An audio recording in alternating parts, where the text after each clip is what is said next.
Hey everyone, and welcome back to another video. In this video, I'm going to be going over this Theragun unboxing review. So this video is going to be particularly useful for individuals who are interested in getting the Theragun Relief. So this is what the outside of the box looks like. And essentially what we have inside is you have the actual Theragun itself, which looks like this. So I have the blue version. You have three different attachment heads. So you have the dampener, you have a standard ball, and then you have a thumb attachment is what they call it. It includes a user manual. And you've also got another guide here, basically to explain how to do massage therapy with the Theragun. So if you open this up, you basically have different cards to kind of help teach you how to massage different parts of your body and such. So there's one for neck, one for lower back, one for legs. But aside from that, you also have a Type-C cable. So one thing that I'm glad for is that the Theragun, it is rechargeable via Type-C cable.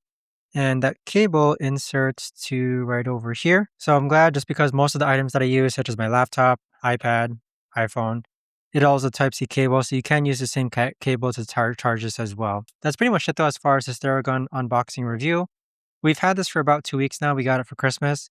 And I'd say that it's quite portable. So I'm actually glad that we can take this while we go travel because we climb and snowboard a lot. This comes really in handy to actually use this after post-workout, but check it out for yourselves. I've had no problems with it whatsoever.